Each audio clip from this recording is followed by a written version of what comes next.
All right, man. Welcome to Crrow777 Radio. This is episode 481. Jason Lingren is with me, and we are happy to have Mike Williams with us. It's been a long time since I've talked with Mike.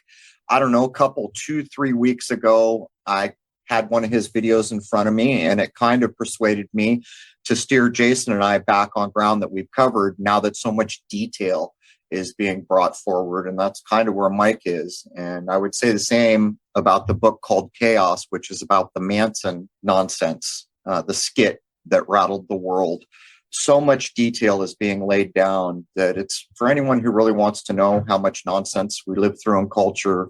People like Mike, people like the book Chaos are putting the actual factual information out there that you know, it is what it is. But I will say that I think it was either 2012 or 2013 when I realized McCartney had been swapped out. And since that time, everything slowly started to change. But let's jump in here. Welcome, Jason. Wow, and a very lovely good morning. Hey, welcome, Mike. It's good to have you on, man. Well, thank you, gentlemen, for having me on the show.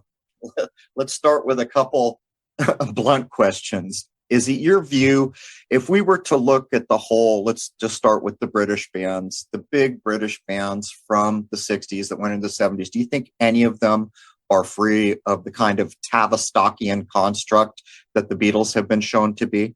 No. The entire British invasion, along with all the other genres of music that followed, are all inventions of Tavistock and the social scientists that all come in under the umbrella of the Committee of 300. So that's funny you should mention that. I don't know. It was a long time ago when I first read that book. I think that was published, in the 80s or something? Maybe in the early 90s? First edition, you're talking about the John Coleman book? Yeah. Yeah, that was either the late 80s or around the early 1990s. So it's about 35 years ago or so. If I'm remembering, he was writing in the 80s and he had a couple other things, but I think it was 91 or 92. And it wasn't too long after that I first read it. And he flat out smacks it down right there and then. He makes just open statements about the Tavistockian constructions, but it's tame. He doesn't say everybody. But, I have been saying for years, the British invasion was exactly that. What's your opinion of how do you deal with it before we start getting into it? Because I know you were a big Beatles guy. I was certainly a big Beatles guy. How has it shifted your thinking about how you consume music and how you conduct your entertainment portion of your life? Well, I don't listen to a lot of music anymore, Crow, as far as what I used to listen to. My work has taken the luster off of the Beatles and many, many other bands. In fact, I just released a playlist of 100 independent artists, and these are all folks that are subscribed to my YouTube channel. And so I would much prefer to listen to independent artists because that's real creativity. That's not a mock-up. That's not loaded up with ghostwriters and all of that stuff. So when I first got into the whole Beatles conspiracy, the McCartney conspiracy, it was a tough pill to swallow. As I've mentioned on many, many shows, I was a huge, huge Beatle freak. It's because of the Beatles that I picked up the guitar. It's because of them that I started writing music, recording music, and learned how to put a song together. But as I was going through the process of doing the research, I started to dismantle it. And so today, the way I look at it is there were a lot of great songs. There's no question about it, because we had some extremely competent people writing the songs, and they had studio musicians and players recording the music, especially, I'm talking about the Beatles specifically here, between 1962 and 66. From 1967 on, the Billy period, Billy Shears, 67 through 70, the Beatles, specifically John Lennon and George Harrison, were writing more of their own music and playing more on the recorded tracks, but the Beatles were still using studio players and ghostwriters. So, when I listen to it today, I listen to it knowing what's underneath it all. And so that level of excitement, that level of being really drawn to the music, it's just not there anymore. And quite frankly, I really haven't listened to a lot of Beatles stuff or even solo stuff in quite a while, a long time. I think when it all started to fall into place for me, when I really realized, not only was something wrong here, but look, they swapped out one of the most popular people in the world right in front of your eyes. When you get to that last Beatles thing where they're on the roof, it starts to make perfect sense. They really needed a world-class keyboardist there, didn't they? And I've also wondered if, since his name was Billy, that they were worried it was getting out or something.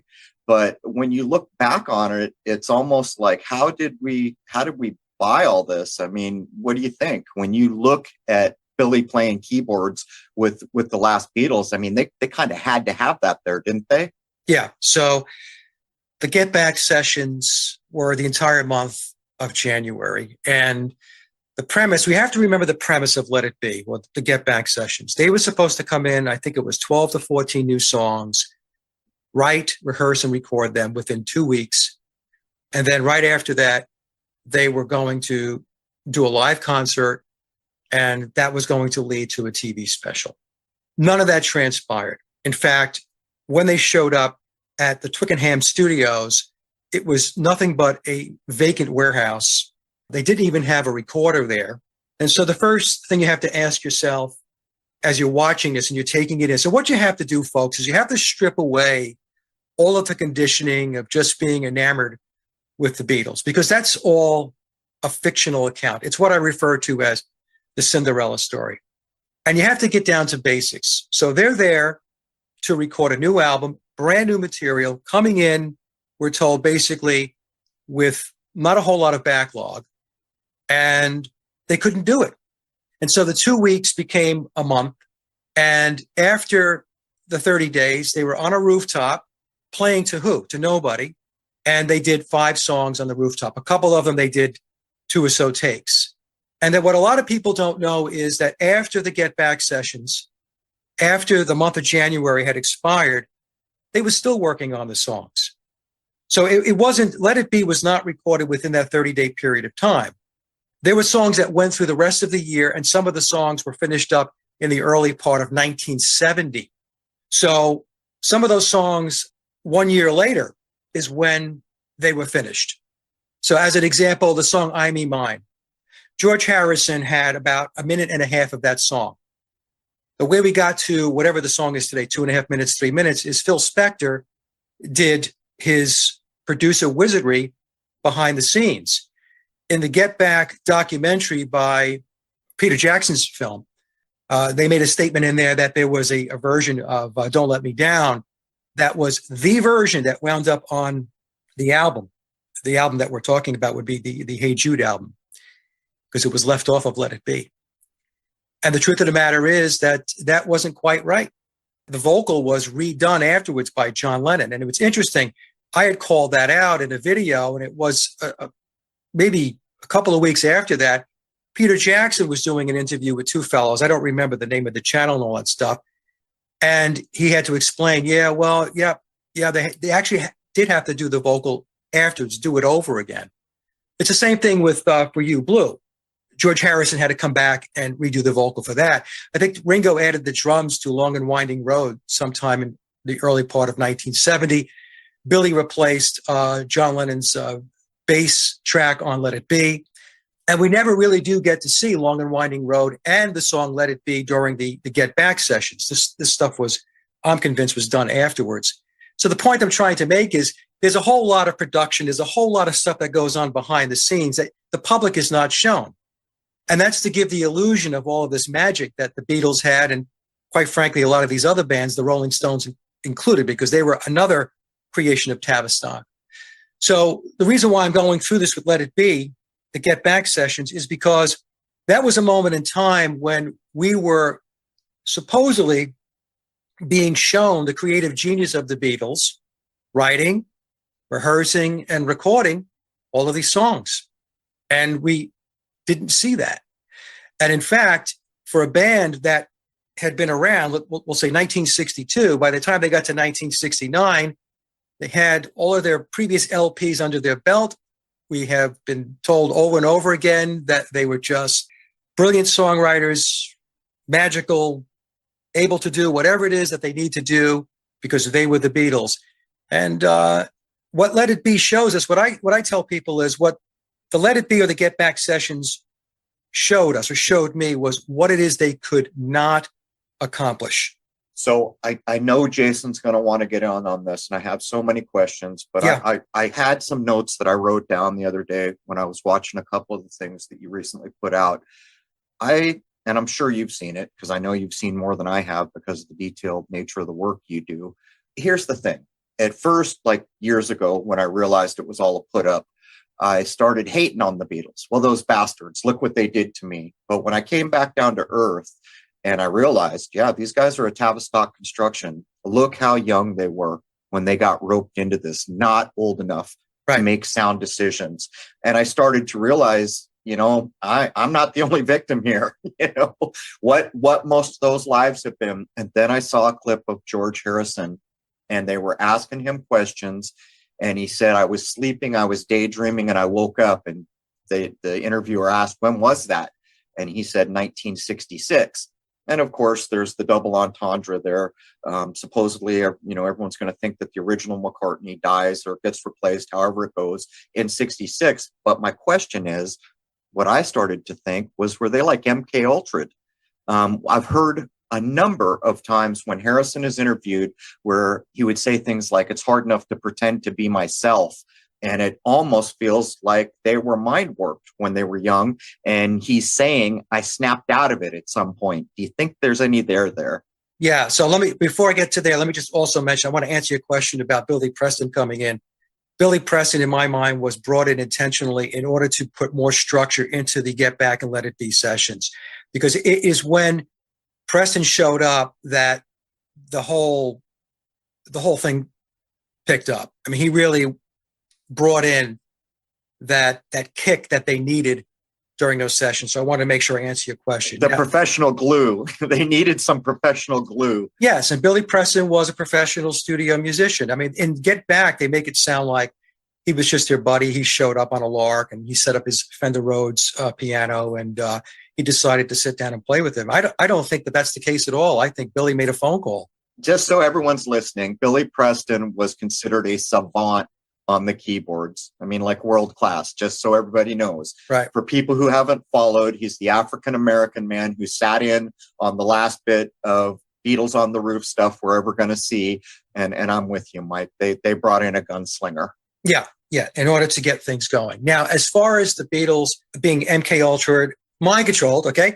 I have said going back a couple of years ago, in fact, I have it in my big presentation, Did the Beatles Write All Their Own Music?, where I highly suspected that this was the case. And the reason why I say that is because we have images of George Harrison, Paul McCartney, and John Lennon with bird cages. And bird cages, they are Illuminati symbolism for mind control.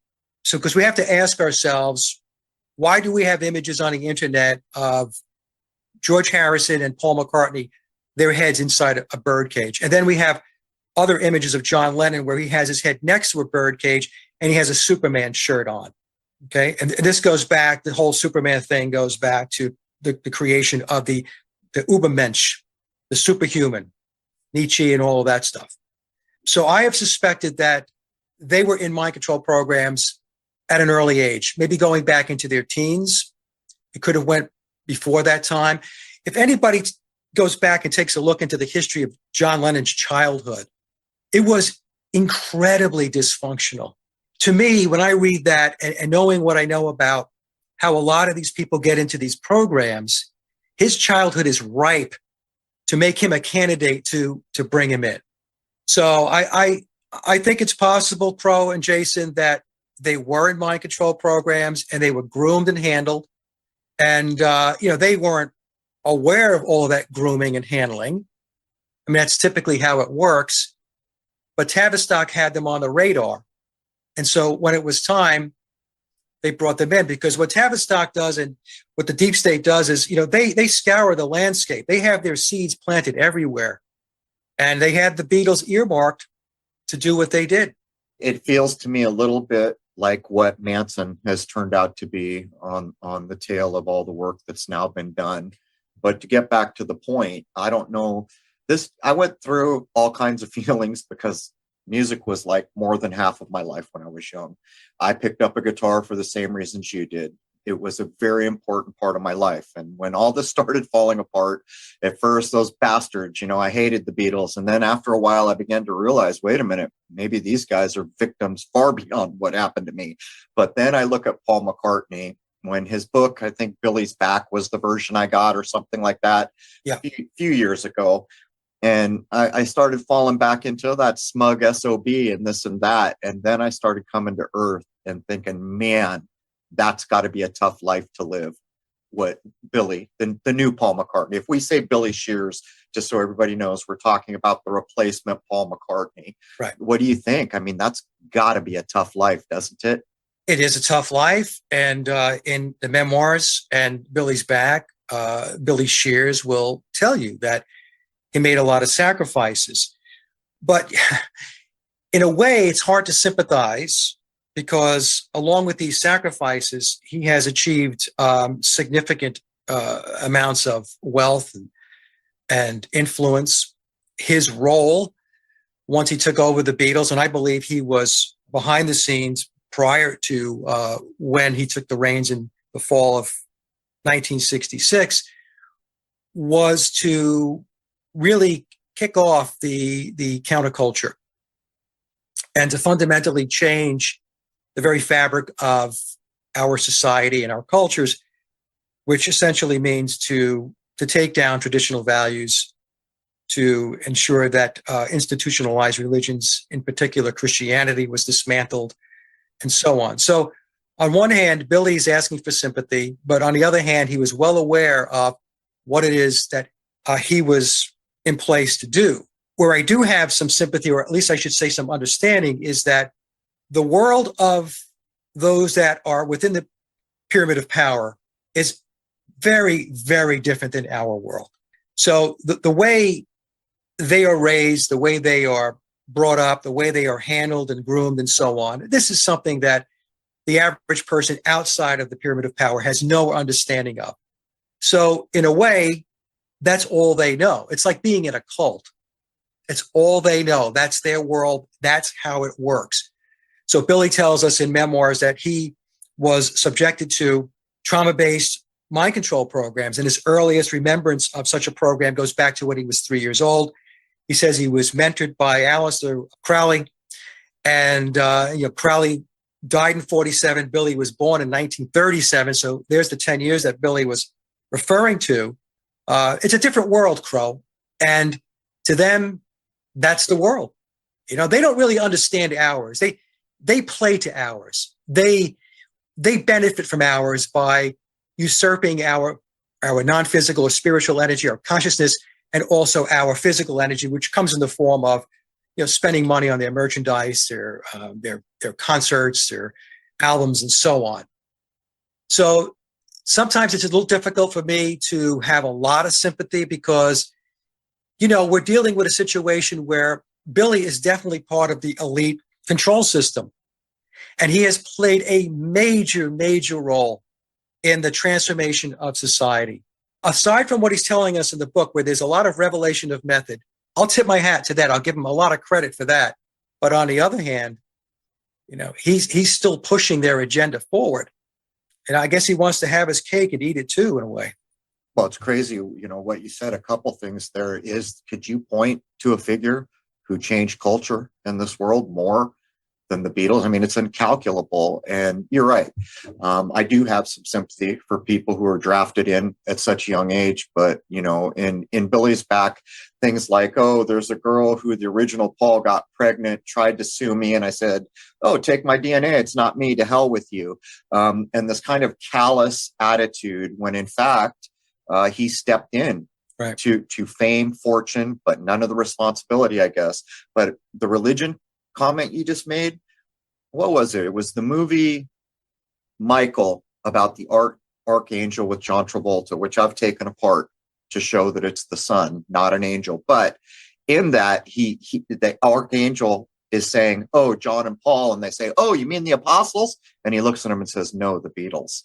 Right. That clever play, even the setup of the names, also cleverly put together. But I want to mention another thing that came out of the committee of 300.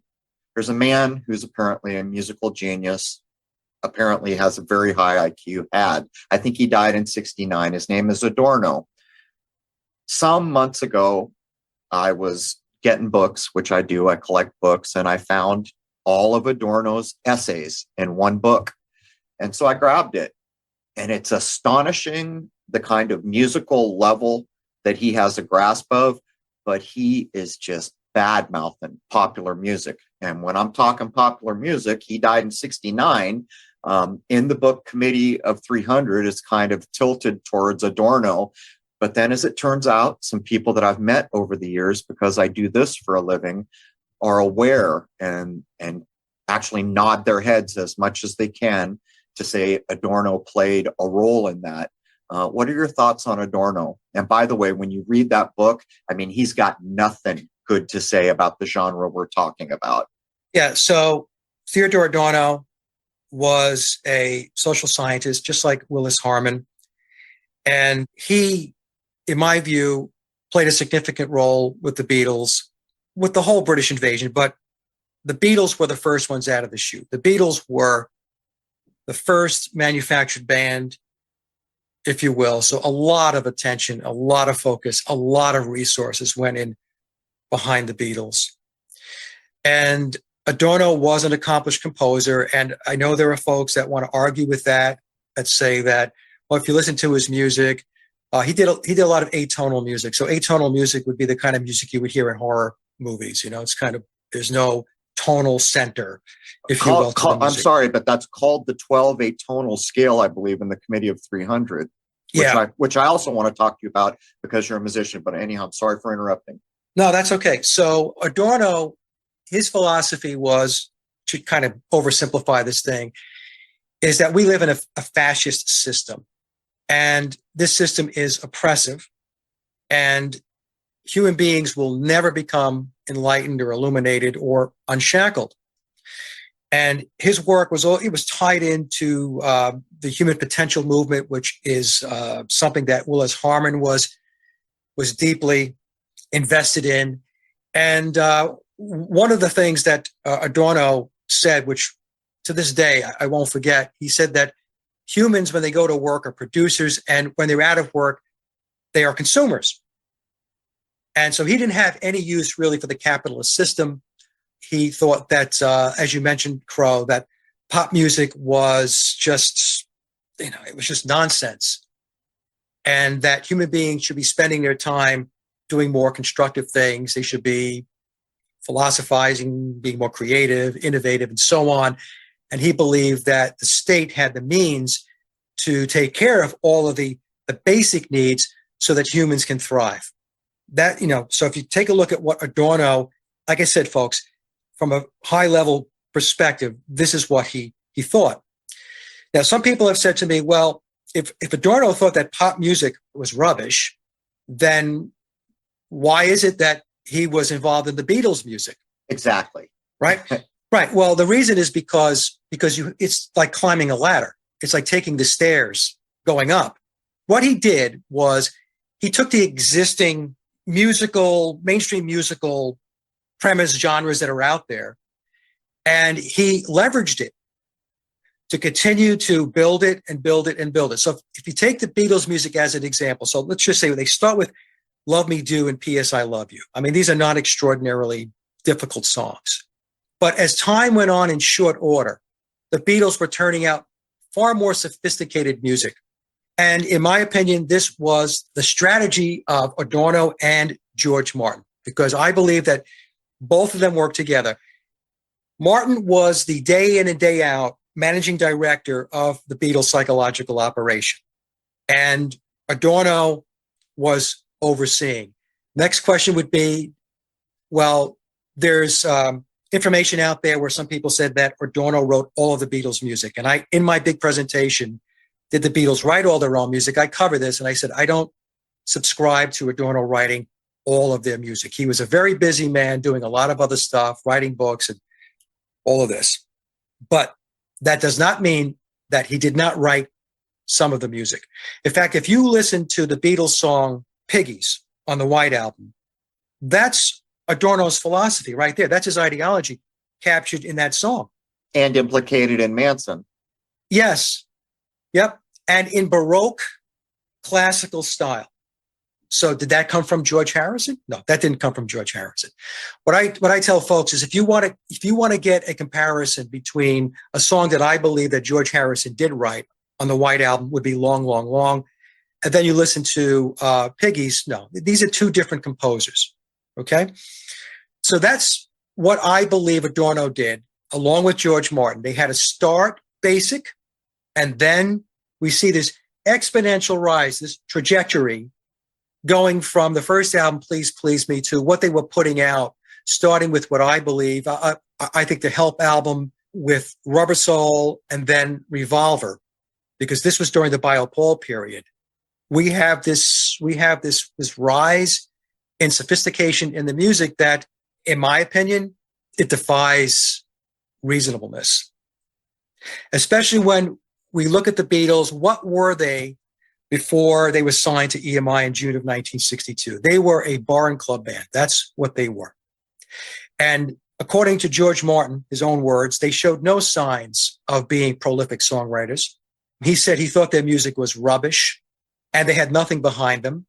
Initially, his job was to go find the music that they could record. There was an article in the Mercy Beat magazine, which was popular back in the day. It was, I think, the August-September 1962 edition. And the main purpose of the article was to say that Ringo replaced Pete Best, but also in that article it says that the Beatles were flying to London to record music that was written for them and given to them by their manager, their recording manager, their producer, George Martin. So we have to keep this within the context of the entire story, that when the Beatles first got started, when they first arrived in Hamburg in August of 1960, they were this young, inexperienced, rough around the edges bar and club band. And in fact, their first manager or handler, Alan Williams, before Brian Epstein stepped in, he had a difficult time getting them booked in Hamburg. And this story is told in the Complete Beatles documentary, which goes back to the 1980s, which was considered the Beatles documentary before Anthology was produced and released. So we have these guys going back into August of 1960. John's 20 years old, Paul's 18, George is 17. And then we're to expect that from August of 1960 to February 7th of 1964, when they land in America, that's 3.5 years. So how did this bar and club band that was young, inexperienced, and rough around the edges, showed no signs of songwriting, their musician skills were average at best, how did they go from their Hamburg stint, August 1960, to arriving in America, February 7th, 1964, 3.5 years? How did that happen? Is that organic? No, that's not organic. There was a lot of stuff going on behind the scenes. And we also have to remember that when they did their Decca audition, which was on January 1st of 1962, Decca declined to sign them. George Martin also declined them. And a lot of people don't realize this. A lot of people who follow the Beatles don't understand that George Martin did not want to sign the Beatles. He listened to the tape that Brian Epstein gave to him. He said, not interested. Memoirs tells us that George received a call from upstairs from a superior and said, wrong answer. You're going to sign these guys. And when George Martin did sign them, and we're told that contract was on June 18th of 1962, that's Bio Paul's birthday, that Martin didn't work with the Beatles one-on-one himself. He had delegated the work to an assistant, Ron Richards. And when it wasn't panning out, George received another phone call from a superior and said, okay, understand that there is no delegation. You have to work with them one-on-one. There's no delegating. So there's all of this stuff that was going behind the scenes that many Beatle fanatics, Beatle fans don't know, or if they do know, they just ignore it, because it's to not ignore it is problematic to the overall Cinderella story that the official narrative wants everybody to embrace. Well, let's just make it clear. So any reasonable mind would say why, right? Why did Tavistock construct them? Why did the phone ring and tell Martin this is happening when he was clearly on a number of instances, he said they don't have that much talent. Right. There's nothing there. I mean, I think I'm aware of 3 or 4, even a more modern, what's that guy's name from Britain? I forget, a more modern interview, and they put a cut in. It almost seems to me in that interview that Martin might have went a little too far because there was a cut in an odd place. But the point I was going to make is they had a social engineering agenda. And I have stated in so many episodes, it is probably the most successful psychological operation of all time. Yep. Family unit was broken. Our moral values were broken.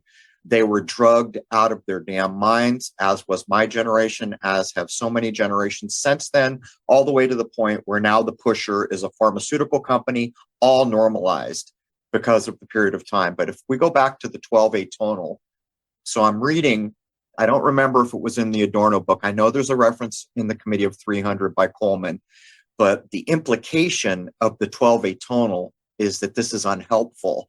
This is not melodic, high-minded music. This is basement going the other direction. And so I got in a conversation with Jason about the 12 atonal scale, and he talked to the man who wrote the soundtrack to Shoot the Moon, who's a PhD in music. What is your take on the idea of the 12 atonal? I mean, it's almost like there's no common reference to whatever they meant when they said that back then. Yeah, so Beatles music was not atonal, it's tonal. So I, in my presentation, did the Beatles write all their own music? I addressed this issue. So Coleman did not get it right. And I surmise that the reason why Dr. Coleman went off on that path is because I sensed that he was disgusted with where the music was going. He knew where it was going. He knew what the agenda was. And so he got off on this whole atonal. It makes sense. Bit, right? Right. So I that's what I think. So, but Beatles music is not atonal. It's tonal music. There's a couple of situations, songs where we might hear some atonal types of riffing, like at the end of Magical Mystery Tour, perhaps. An example of an avant-garde atonal type of construct would be Revolution Number 9, with all of these tape splices and bits all over the place. In other words, there's no real structure. It's a kind of a free-for-all. Anything kind of goes. That's not Beatle music. Beatle music is tonal. And that's where Coleman got it wrong. And that's interesting, because the moment you said it, I remember thinking that very thing, that he was already prejudiced against the whole thing for more than one reason. Partially because his generation's music he considered much more musical and higher minded. But like you say, he knew what the agenda was. By the way, I have it on good authority from people who knew so many of the people that Coleman points to, who have said there's very little that he was talking about that didn't come to pass in that book. Just so anyone knows, if you want to read it, it's called The Committee of 300. I think that's it, right, Mike? By Coleman. And it's been out since a long time ago. But there's a few things here that I want to get. Maybe I should do them in an order that kind of makes sense. What we should mention, though, Crow, is that because a lot of people, like whenever I talk about this stuff, they just want to say that Coleman is some kind of conspiracy nut job. Understand that the book on the Committee of 300 is not a book about the Beatles. No, there's 2 or 3 pages that indirectly, right. Well, there's one paragraph that directly points a finger. All the rest of it is indirect references. Right. So what happens is when you talk about the other content in Dr. Coleman's book, people in the alternative research community, the truth community, they're like, oh yeah, yep. Boy, that guy was, he had the score going back 35, 40 years ago. But as soon as you mention the Beatle aspects of it, they don't like that. Right. So the reason why I want to point this out is because the Committee of 300 is not a book about the Beatles. It's not John Coleman beating up on the Beatles. He's just bringing them in as part of what the Committee of 300 was doing and still doing to alter the fabric of our society and our culture. Perfect. And there's another thing I'd mentioned there of, I don't want to say too much because I've been, people don't want to be publicly known for talking about such things. I had said to people in the know, how is it that Coleman could have even come by some of this information had he not been fed? And I was making the statement, I feel like he was involved in an early revelation of method. And the response I got back was indirect and mostly crickets in the room, just to put it Yeah. out there. But it's not really arguable that most of what he laid down, we can see it in reverse now. But there's an interesting thing, and I haven't heard you talk about it. Doesn't George Martin have a coat of arms that has like 3 Beatles on it? I have to look at his coat of arms again, but I think you're correct. A couple of people have made mention of that. I haven't looked at his coat of arms very closely, but yeah, there's something about his coat of arms that would make you raise an eyebrow. I was wondering if anyone knows that, did he have that before the Beatles? Because that'd be a tell. And that leads me into, it feels to me, and part of this is based on, I think the first book was called Billy's Back. I think I got like the first version before all the later updates. Well, there's 2 books. The Memoirs of Billy Shears is the full-blown 666-page book. Billy's Back is the abridged version of Memoirs. Well, the one I got has his back on the front, but it is a thick book. I think Billy's Back is about 400 pages itself. So in that, there's some allusions that everybody in the Tavistockian construct world, like the Stones or the Who, knew about the whole Paul thing, which of course they must have. They even point to songs. Oh, what do you think this song is about?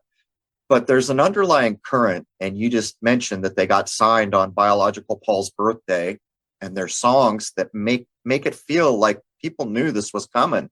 There's allusions to, oh, he had dreams, he knew he was going to die, but and you even mentioned Billy Shears, new Paul, may have well been around before old Paul goes away. Right. Do you get a sense that there was a plan from way back that we were swapping out original Paul, and if so, why?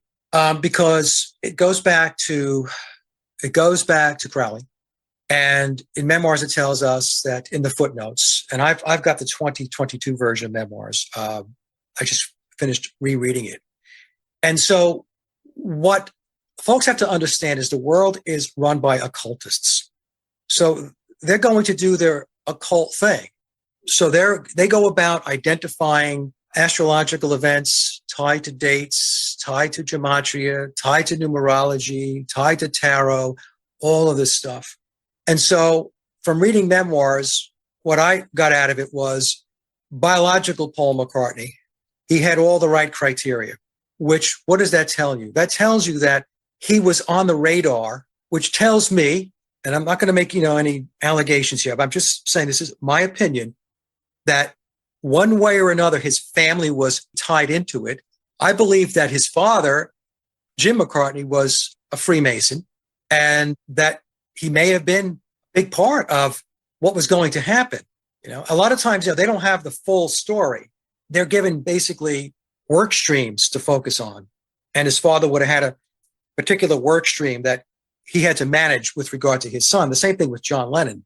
In fact, I had one person tell me, I have not been able to substantiate this, but I'll just tell you what this person told me, that the Harrisons were tied into American intelligence. His sister lives in this country, does she not? Yeah, I think she does. Yep. Yeah.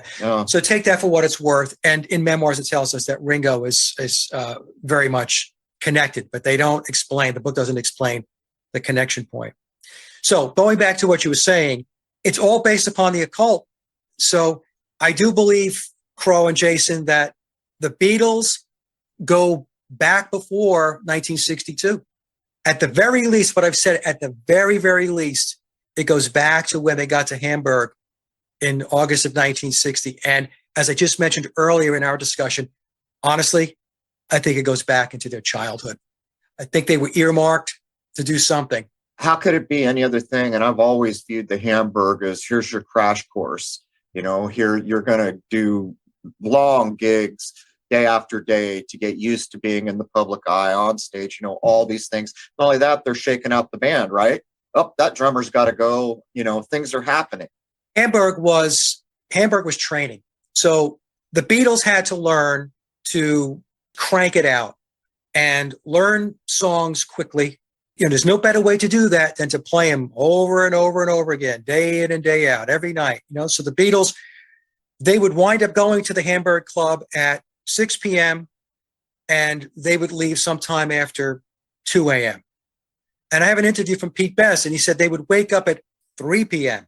and they'd have to be back at the Hamburg Club by 6 p.m. And I address this because a lot of people think that during the Hamburg days, they were sitting there writing music. original music, and they were not. So Hamburg was to get them conditioned to crank. That's so that when Tavistock threw the switch for Beatlemania, the Beatles would be able to go on these breakneck tours. You know, the Beatles would do 16 shows in 16 days, like the American tour before they did Rubber Soul. I think it was 16 shows in 16 different states. I think one stint was in Canada. 16 days it was. I mean, that's Crazy. taking into consideration travel, airplanes, buses, and all that stuff, and so on, right? Yeah. So the Beatles were taught the music that they took out on the road. So that's what Hamburg was about. Hamburg was about, okay, learning music because we're going to teach you more music. And then you're going to take the music that we teach you and you're going to take it out on the road. That's what you're going to do. So the Beatles were a veneer. Yeah, yes, yeah. Hamburg was boot camp. And aside from Hamburg, what a lot of people don't realize is in between their Hamburg stints, they were doing gigs just about every night, every day throughout the UK. Many times it was close to Liverpool, but they were doing some other stints where they had to do some traveling. But the point I'm trying to make is between their UK stints and their Hamburg, they were cranking and cranking and cranking. They had their head down, and it was in order to make them competent performers, not songwriters, because Tavistock already had their songwriters. They had to be competent performers. The thing you're pointing out, Mike, is that when would these people have had time to write all these songs that went on these albums? Not to mention the fact that on the first couple of albums, there's a ton of covers to begin with. Right. Well, they didn't have time, Jason. They didn't. And, when we go back and look at all the stories that we're told, maybe we'll get into Rubber Soul.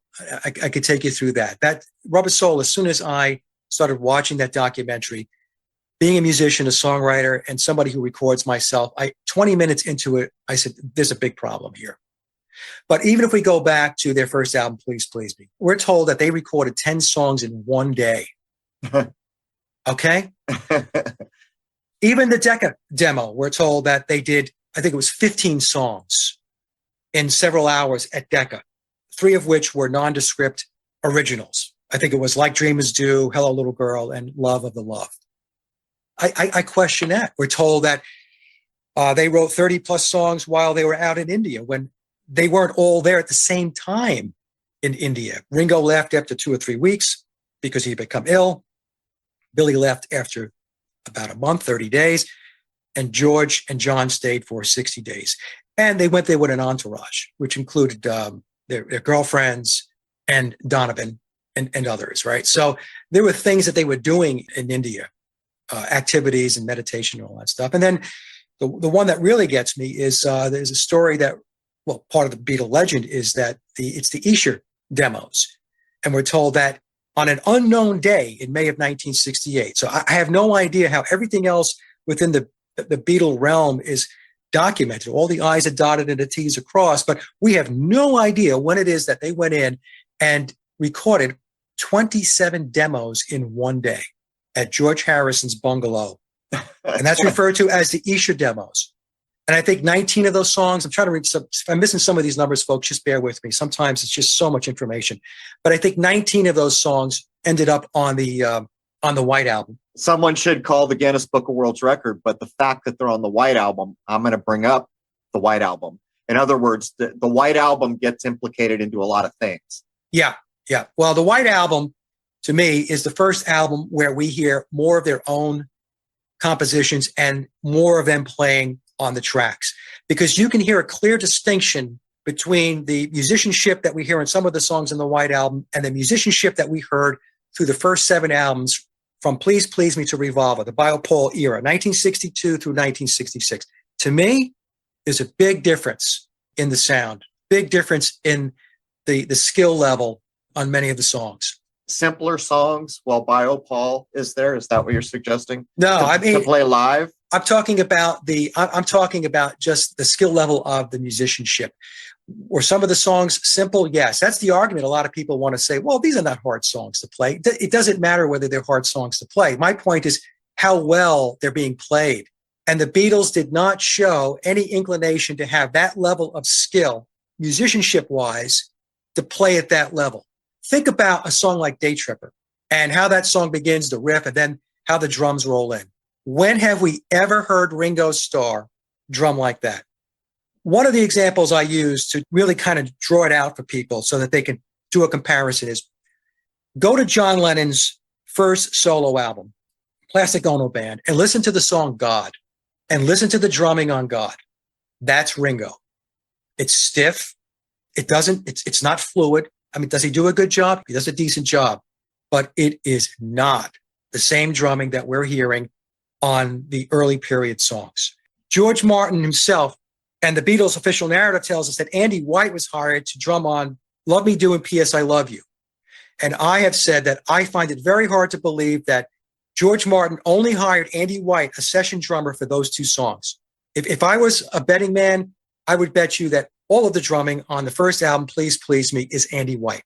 We've had Bernard Purdie step out starting in the late 1970s to say that he drummed on 21 Beatles songs. Bernard Purdie is one of the greatest session drummers of all time, one of the most recorded drummers of all time. He played for 25 years with Aretha Franklin. And I have people say, well, he's a liar. He's a liar. No, he's not a liar. He drummed on 21 songs. When I released my big presentation back in April of 2020, before that I had been dialoguing with a person. And it's one of those dialogues, email correspondences, where you know that that person knows a lot more than what they're saying. So after I released the presentation, they wrote me. And they said, well, Mike, now that the cat is out of the bag, let me just tell you this. I am related to Ronnie Verrill, the great session drummer out of the UK. Now, he passed away, and I guess it's got to be at least 10 years ago or so now. But she said that Ronnie drummed on Beatles songs too. And this person is a family member of Ronnie Verrill's. We have Bernard Purdie in an early 2000, I think it was 2004, it was a Red Bull sponsored interview. He came out and said that there were 4 drummers on the Beatles' music. And I believe Bernard was talking about the early period, 62 to 66. And he said, and Ringo was not one of them. So how many more people have got to step out and talk about this before people realize that the person telling you this is not the liar? Right. Well, I got to jump in here. We're coming to the top of our go ahead. But what I have found is like the work that you're doing, you've gone into the nuts and bolts. You'll give you the damn day, the date, the name, the birth date. And what I have done is detected the fraud. And a lot of people who would like to hear Mike Williams' dates to even consider what I have said, do things like, well, yeah, that band, but not this other band that I love. You know, it's the mindset you're talking about. We're a nerd. We're quite married to these things that were the soundtrack of our young lives. But Mike, please tell folks where they can get a hold of your just awesome work. Are you primarily on YouTube at this point? On YouTube, BitChute, Odyssey, all of them. So just go to my hub website, folks, Sage of Quay, SAGEOFQUAY.com. All of the links are there. And whatever platform makes you happy, I'll be there. All right. Just to be clear, it's Sage of, and the word Quay is spelled Quay. Now, when we get back, I have so many things. And Jason, I'm sorry I bogarted that. We're going to have to butt you in because I know you want to get in on this. I want to talk a little bit about the LSD because it's important to the Tavistockian ideas. I want to talk a little bit more that the death to come was known. And I think this is pointed out in the book where they're saying, oh, this song that everyone loves is talking about this. Ruby Tuesday, on and on it goes. A little bit about studio time, but I think there's a big story to be told from Harry Nilsson. Not too long ago, there was a whole movie made about his life, and he's on YouTube saying flat out that he was the 5th Beatle at times. Anyhow, with that, we're going to wrap up hour 1 of episode 481. We're going to take a very short break and come back for hour 2. So many things we could cover. Hour 1 is free to everybody at Crrow777radio.com, Crrow777radio.com. Members know to come in and log in for the full episode. With that, we're going to take a quick break, and I would like to wish everybody in the entire world a happy, healthy, and higher-minded new era. Cheers. All right, man. Welcome back to Crrow777 Radio. This is hour 2 of episode 481. Jason Lindgren is back with me, as is Mike Williams, also known online as the Sage of Quay. You probably search Sage of Quay to find him online. It's not hard to do.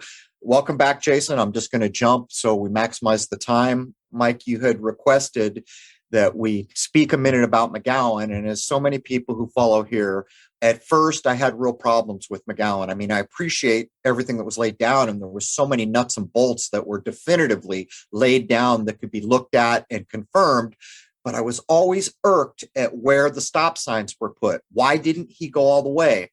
And so then later I started thinking maybe it wasn't safe. And then later I started thinking maybe he was warned. And then I started thinking, well, his death was kind of quick. Was that a natural death? But anyhow, let's pick up there. What did you want to say about McGowan? Well, before we ended the first segment, Crow, we talked about where folks would say, well, maybe that band, but not my band. Right. Right. And we get that a lot. And I had mentioned, well, it's interesting because, Dave, who did tremendous work. Okay. So this is not in any way knocking Dave McGowan at all. But when he did his book on Laurel Canyon, he exposed so much of what the music industry, the music business, and these artists were all about, how they came about. But he wouldn't touch the Beatles. And so the question became, did he not touch the Beatles because he was told, don't touch the Beatles? Or was it because Dave's own belief system kept him from going there? That's the question. Well, I can actually add something there. Now, I want to get your point of view on this. When I think of how this went down, I consider the British invasion side of the house absolutely demonstrable Tavistock construct and deep Tavistock construct. Now, when I come back over to Laurel Canyon, while I know it's all hand in hand and the messaging is synced one another, I consider that to be better described as military-industrial complex, United States. Do you have that equivocation? How do you see the division that I'm pointing at? Do you agree with it? I have a hard time these days, Crow, delineating between British intelligence, American intelligence. In my view, it's one and the same. For public consumption, we have them categorized, but they all work hand in hand. That's my view of it. The messaging provably is in lockstep. There is no difference in the messaging. Yeah, it's not like, well, American military intelligence just said, well, this is what we're going to do. And it just happened to coincide with what Tavistock was doing on the other side of the pond. No, these things are all coordinated.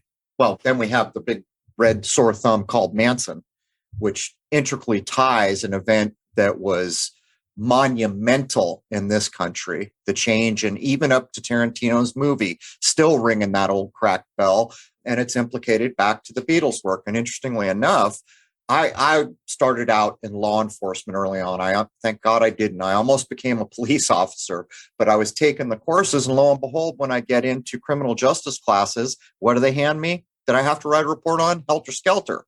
Now, this is written by a foul, dishonest man called Bugliosi, who is also the prosecutor, making a #1 bestseller as he prosecutes. But I don't want to go there. It's too much of a sidestep. So I'm going to try to quickly get into the things that I had listed. Now, I had mentioned that it feels to me like even biological Paul at some point probably knew he had to go. People point to the song Yesterday, Ruby Tuesday. That's done in the book. But I want to point a thing out. This gift never keeps giving, this mind warping. Now, I think, and you'll have to correct me because it's been a while since I read the first smaller of the books, apparently. The Who has a song called Don't Get Fooled Again, which is supposedly somehow tied to telling you the Paul is dead story. After 9/11, the Who came to New York City, and what did they play? We Won't Get Fooled Again. But do you think it was a known quantity? Do you think Paul really was having dreams that he was going to die? Did he die? Is he alive in the world somehow? Do you see where I'm going with all this? Yeah. So if we take a look at what Memoirs tells us, it says that John Lennon and Paul McCartney entered into a Falcian bargain on October 24th of 1963, and that Paul was having these dreams or these nightmares, and it was tied to the Falcian bargain. So what they did was they released the Beatles' first LP, UK release. Those are the official releases. It's not the US Capitol releases. Please Please Me was released March 22nd, 1963. So we have the 322 there. And then this is what they usually do. They give you a taste of success and notoriety and celebrity. And then they ask the question, do you want more? And if you say, yeah, well, if you want more, then this is what you've got to do. And so the book tells us that the pact was made again on October 24th, 1963. It was that. But just between them, Mike, I'm sorry, just between the two of them, supposedly? Yeah, well, the book says it's between Lennon and McCartney. They both did it together. It doesn't mention George Harrison, and it doesn't mention Ringo Starr. It says the two of them. So Paul allegedly had these dreams or these nightmares. I think it was sometime mid-1965. And, they were tied into Kenneth Anger, as was the Stones and a lot of other bands. And Zeppelin.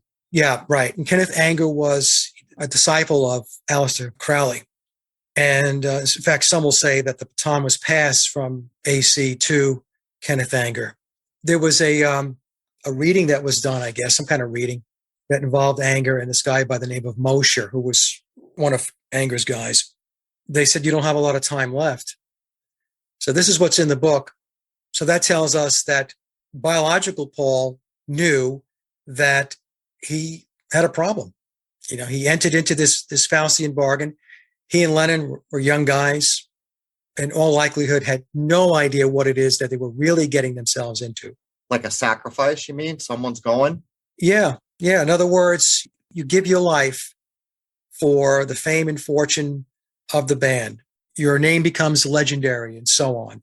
And, when you're a young guy and these words are being spoken to you, what are you thinking? You're thinking that your life's going to be taken, or are you thinking that you're going to work really hard and do everything you can to make the band successful? So this is what's in the book. Now, there are going to be people that will say, oh, that's one of the fictional aspects of the book and so on. But, my research, and I'm sure your research and Jason's research has shown that these pacts are real. It's called going to the crossroads. I can take it a step further. There is actually quotes from Robert Plant saying they did a similar thing. The only one who wasn't there from Zeppelin was John Paul Jones. Right. And John Paul Jones seemed to always be more aristocratic. He was definitely a musical phenom. To this day, he's a musical phenom. But it is claimed, and I saw it in print, Robert Plant said, I was just a stoned young singer. I had no business being involved in what Page was doing here. Right. Again, I've had conversations with Jason's my problem with Zeppelin. So you're a studio musician, which should put you almost like a gunslinger, like the studio bands that we talk about, right. The Wrecking Crew and stuff. That's supposedly what Page was. And then later, he can't write a song to save his life that matters.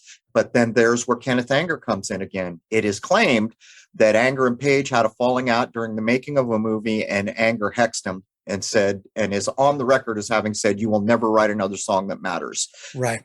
So let's move on from there. But I wanted to get your point of view. So there's a few things. Oh, this is what I want to get your. So I'm reasonably sure you probably watched the whole Get Back sessions. For people who don't know, the director and producer of Lord of the Rings, Peter Jackson, magically gets all this magical Beatles footage that nobody possibly could have known existed, and he gets tasked with it. I have not seen the whole put together, but here's what I notice as a video editor and the psychological tricks that are used in video editing. And I don't know if it's the same as the full-blown version that I'm sure you've seen, but what I noticed was the quick cuts. In other words, there's a story that supposedly got filmed, and it's all cut apart. And there's all these bizarre quick cuts. And when I say quick cuts, one of the psychological tricks used in video editing is the human mind needs about 4 or 5 seconds to decide on a thing. When you see video that's cut apart in 1, 2, or 3 seconds, and it's done long enough, the brain just gives up and goes into zone mode because there's never been enough time to make a decision. That's what I noticed. But here's the thing. In the short little excerpts that I've seen that were released out on YouTube, I begin to ask, is that AI generated? Did you get any sense that that was constructed video? Did you ever have that thought? Well, I watched the whole thing. And in fact, I did a lot of analysis of it. There's a researcher that I'm connected into that also had the same observations that you had, Crow, as far as the editing and all that stuff. What I noticed right off the bat, and some people are going to say, well, that's just because the technology has advanced. The pristine, the colors, how they just were just so much brighter, sharper, and all that stuff, right? So, Yep, okay, yep. that's fine. That's technology. Okay, I'll give you that. But it's very difficult to say whether deep fake was used. And the reason why is because deep fake is pretty advanced these days. In fact, I did a video where there's this guy on TikTok that does Tom Cruise. And I've watched that guy's videos over and over again. I'm like, I cannot believe this. I cannot tell that that's not Tom Cruise. So here's the thing. So if deep fake was used, and by the way, Peter Jackson, he's upfront about saying that incorporating artificial intelligence into his filmmaking is something that's what we're going to do. That is what we do. I didn't know that. Yeah. Yeah. So getting into AI and stuff like that. In fact, I did a video on before Get Back came out. I did a presentation about 2 hours long.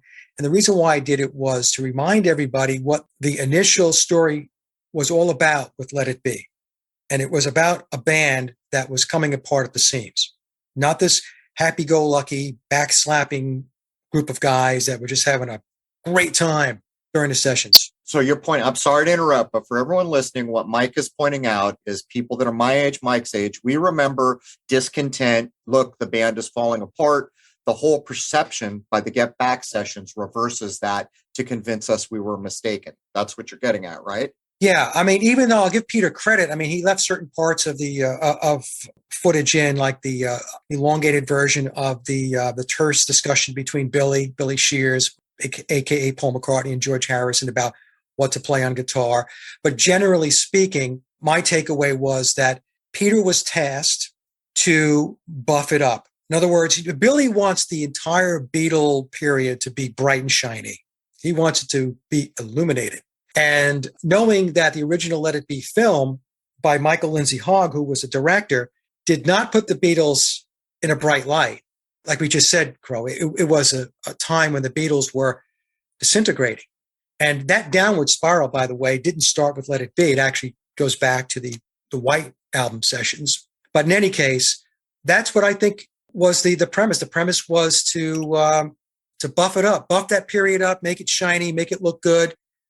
Don't make it look as dismal as it was presented back when the film came out in 1970. Change perception. Yeah.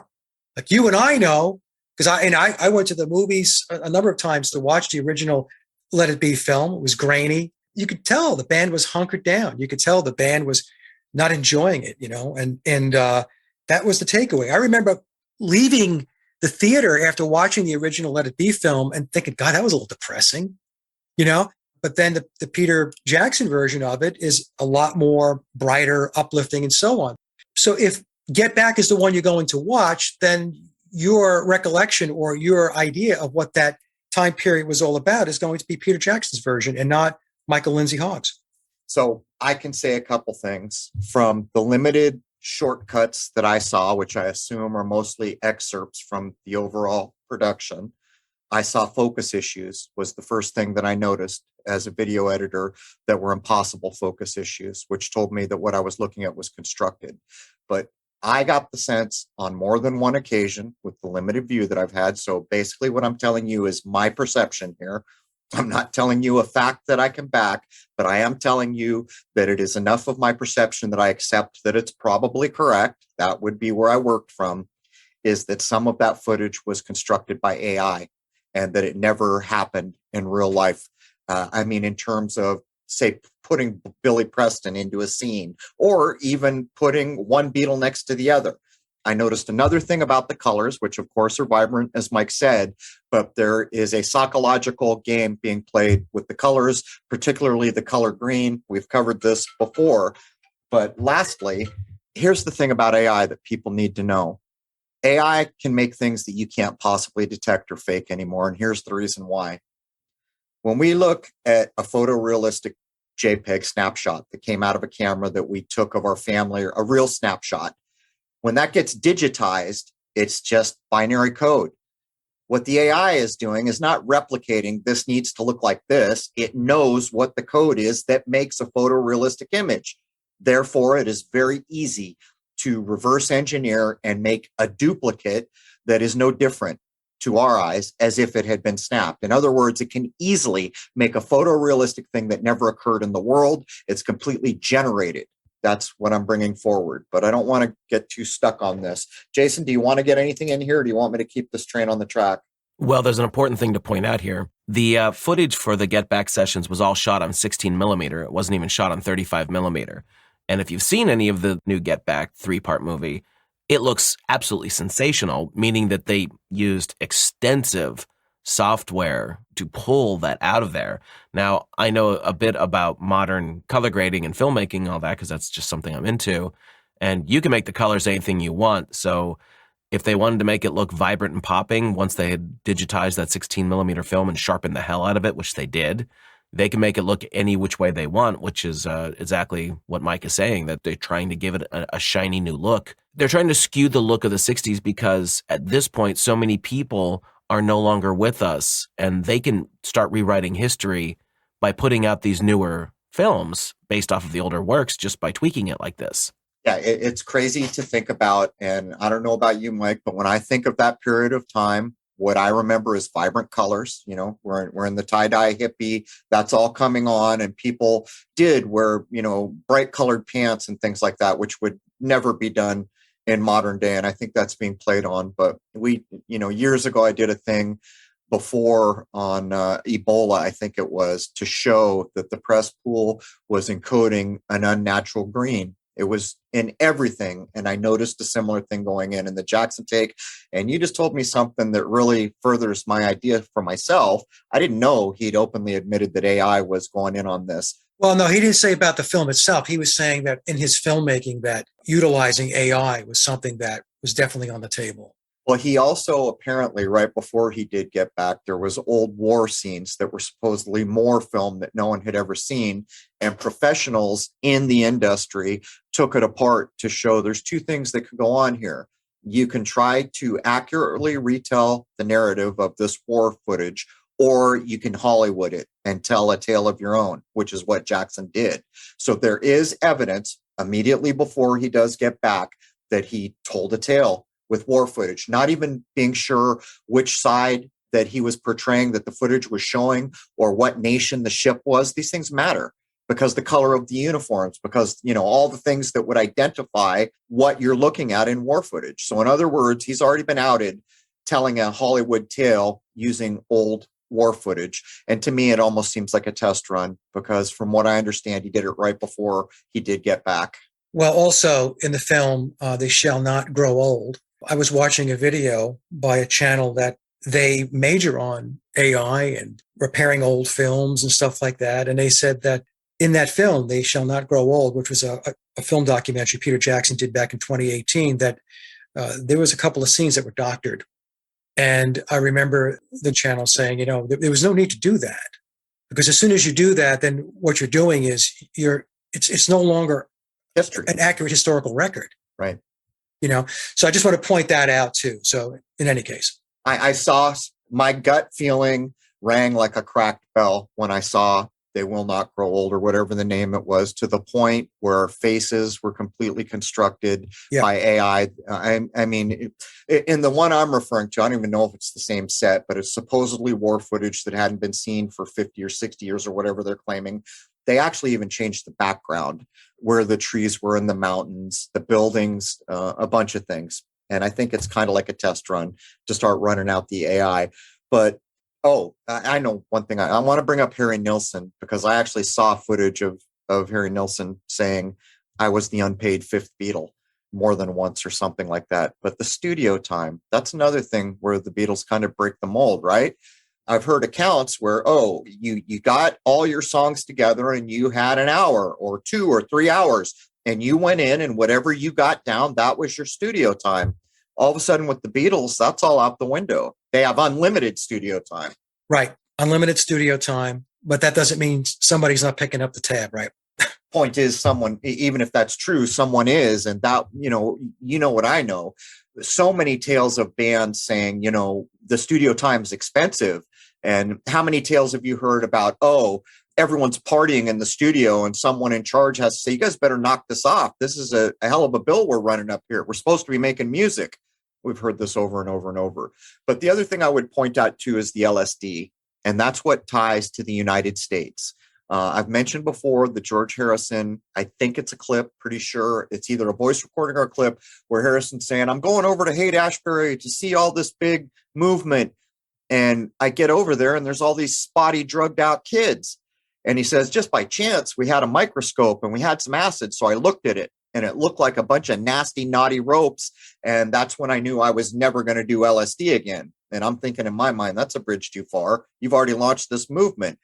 But the LSD ties in to the whole narrative that's coming out of Laurel Canyon, which culminates in Manson, which changes the world, and what happened at Haight-Ashbury. So the Beatles are implicated in the early LSD induction. As a matter of fact, I think it's not Bio Paul, who is actually, you can correct me, interviewed, and he's asked directly about his LSD use. Yeah, that's not him. That's Billy. And by the way, Billy worked with John Phillips with the Monterey Pop Festival to kick off the Summer of Love. You know, so we've covered what a big deal that was. Yeah, I'm just saying LSD was huge. Yep. With that, you know. So it's another tie. But Jason, why don't you get in and I'll quit Bogart and all our time. Well, the one thing I'm very curious about is what is the deal with the Billy's Back book? And I know it went through a couple of name changes. What's up with the author? What's the connection there? Like, how did all that get started? I don't really know the backstory to that. Okay, so Tom Harriet is referred to as the encoder because the book is encoded. I tell folks it's 4 layers of encoding. I used to say 3, but it's really 4.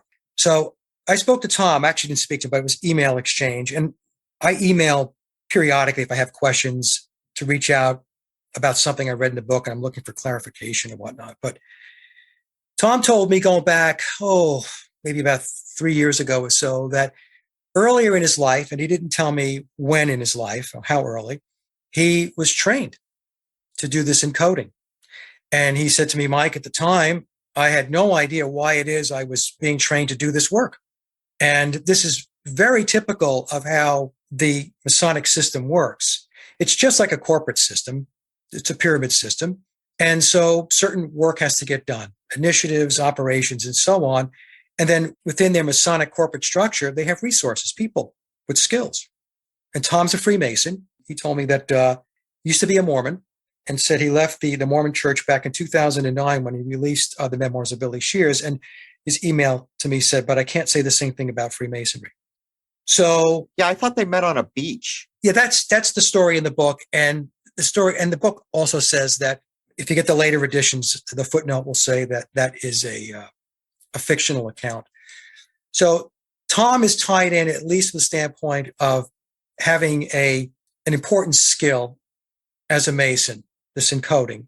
And so when I'm giving you my take on this thing, okay? So when Billy made the decision, along with the people that he reports up through, that he was going to release this book, they had to look for the proper skills. And Tom was tapped to do the encoding.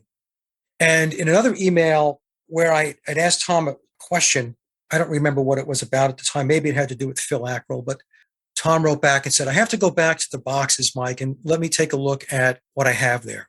So what that told me was that he received boxes of content, which told me that Billy's life was chronicled. Every detail about Billy was organized.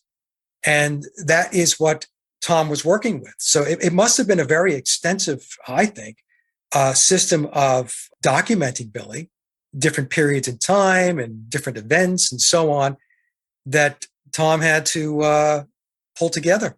Do you know how they met? Is it later stated? Because what I read, well, it's all claimed to be fiction, but I breezed through it. They by chance met on a beach. Is there an actual story they claim is correct how they met?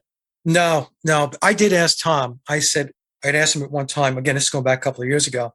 I said, have you ever spoken to Billy in person via the phone? And he says, I can't answer that question, Mike. But it does say in the book that there are email exchanges. Billy will talk about that. The net of it is the book is a Masonic book, and the people that are involved in the book, Tom, Billy, and whoever else, they're all in the club. And Billy claims that he's putting this book out because he wants people to understand who he is, because for 56 years, that we know of. People think that a guy that passed away in 1966 is who they're looking at and is the guy that wrote all of this music, when in fact, a huge chunk of it was him. So I guess he wants us to get to know him a little better before he heads out. The big send off. But yeah. So I got to ask, when the book that I got, and I'm assuming the other ones, you're told a couple things. This is fiction. That's how you know it's true. And of course, in a nonfiction book, I'm sure people would not be making the statements. But here's the point. You're told right up front, this book is encoded. And I opted not to decode it. Is there anything encoded there that matters or adds anything? Did you take the time to get through the coding? And you're saying there's like 3-4 levels. Yeah. So the first layer of it is just read the book like you read any other book. The second layer is the word stacking. So on each page, there are bolded out letters. So when you read those letters or read those words that are bolded out, you get more information. The third layer is the acrostical code. So every other letter spells out going vertically down the page, gives you more information. And in fact, that's very tedious. Tom actually put out a small pamphlet that gives you the acrostical code and what it's telling you. So then you get even more information. The fourth layer of it is the book dropping clues, breadcrumbs, for you to go outside of the book to do additional research, to either validate the book, which is what I was doing, and or to take certain clues, hints, and to expand on what the book doesn't focus on. As an example, the book really doesn't walk away from the Lennon and McCartney songwriting team. It sticks to Lennon and McCartney being these great songwriters, although there are moments in the book when, if you pay attention, you can see and you can read that the book is telling you, hey, go look outside the book, because what I'm telling you here may not be true. And that's what I did. And in fact, it was on page 350 and 351 of a previous version of the Memoirs of Billy Shears, when it was talking about George Martin said he would take their little songs and make them great, and then started talking about the Committee of 300 and the Snitch. Oh. And I knew the Committee of 300 was John Coleman. He's the snitch? He's the snitch. He's the snitch that they were referring to in the narrative, in the book. So that's when I went out. I read the Committee of 300. I read 2 editions, the first one and then a later edition. I think there's 4 or 5 editions of the book. So that's the fourth layer. The fourth layer is inviting you to go do more research, one, to validate or to debunk what they're telling you in the book, or to take it a step further. That's how, as an example, my colleague, Sally Whitty, figured out that Billy has a prosthetic right eye. Wow. So Billy's blind in his right eye. And so there were certain clues in the book, along with the fact that Sally was picking up on it because she herself has a prosthetic eye. So she was watching footage of and film and video of Billy, and she noticed the way his eye was moving, that it wasn't always in sync. Both eyes weren't. That is so occult. That is so Odin. Yeah. So right. Odin, Horus. Yeah. So anyway, I said it was the most important delineation and differentiators between Billy and biological Paul, because before people were talking about the faces were different. Paul's was rounder, Billy's was longer, Billy's taller, they have different ears and so on. Well, now we've got something that we can really point to. And Billy has an artificial eye. He sees with his left, blind in his right. And I did with Sally, I did a presentation on this, and I split Billy's face in 2 to look at his left and look at his right eye. And you can see where the eyes they're not aligned properly. So if the left eye is looking straight forward, the right eye is not. Now, a lot of times when you see these videos and you're looking at him, his blind eye does move. There's a fallacy out there that if you have a prosthetic eye that it doesn't move. That's not true. It depends upon the degree in which there's damage to the eye. You can easily look this up. Lots of information on prosthetic eyes. So there's times when the eyes will move together, but there's a lot of times when you watch them very closely where the eyes do not.